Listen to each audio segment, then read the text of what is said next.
Eto na yung outer darkness mga kapatid na binanggit ng Bible. Matthew 25:30. Okay? At marami, rich na rich po ito ng katotohanan. Sa Matthew 25 verse 30, sabi po dyan, "And cast the unprofitable servant into outer darkness, there shall be weeping and gnashing of teeth." Okay? Sino po yung pinag-uusapan? Unprofitable servant. Sabi nila, unsaved daw ito. Galing. Ang galing. Sobrang galing. Tingnan mo yung story. Okay? Binigyan ng talent. Nagkausap sila ng Panginoon. Tingnan mo yung Lord nung nagbigay ng talent. Yung Lord dyan, meron niyang divinity. Meron divinity. 24. "And he which had received 1 talent came and said, Lord, with divinity, I knew thee that thou art a hard man." So, sino yung Lord na yon? Yun ba ay tao-tao lang? Kwento-kwento lang? Bakit kilala niya yung Lord? I knew thee. Kilala ba siya ng Lord? Of course, kasi nagkausap sila. Servant nga ang tawag eh. Hanapan mo nga ako ng verse na yung servant unsaved. Sabi daw, ito daw ay mga government officials. Ang galing. Yung government official, binigyan ng talent, tapos siningil. 5 talent, 2 talents, 3 talents, 1 talent. Ang pagkakalam kong servant na binigyan at siningil, si Apostle Paul, tinawag na servant, si James, si Peter, si John. Pag inaral mo lahat ng servant, lahat sila saved and baptized. The doctrine of being a servant. The 7 S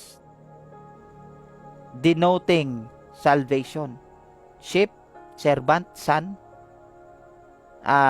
steward, soldier. Ano pa ba? Sons, tapos na ba yun? Soldiers, sheep, shepherd. Ano pa ba? 7 S yan. Kapag ginamit yan, ibig sabihin save yan. Okay? Napunta ito sa outer darkness. There shall be weeping and gnashing of teeth. Alam mo ba kung bakit iiyak dito? Kasi papaluin eh. Papaluin ka sa judgment seat. Bakit? Kasi under grace tayo mga kapatid. Hindi ka pwedeng paluin ng Panginoon dito. Hinahayaan ka. James Paul Bercasio Tardio, kasama natin ngayong gabi. Mahalaga na makita nyo ito. At maganda pag kinos-examine nyo.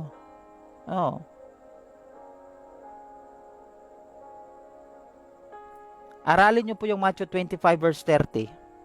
Aralin nyo kung ligtas ba o hindi ligtas yung servant dyan. Kung maalala po ninyong 10 virgin, 5 wise, 5 foolish. Hindi sila nakapasok sa marriage supper.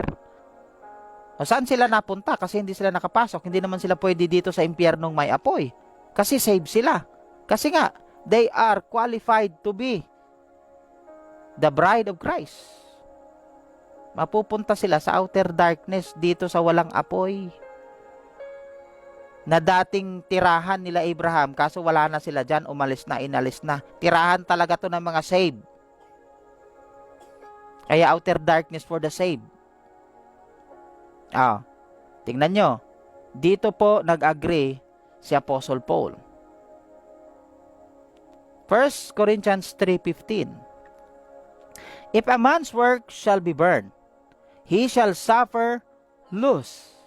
But he himself shall be saved, yet so as by fire. Anong ibig sabihin yan?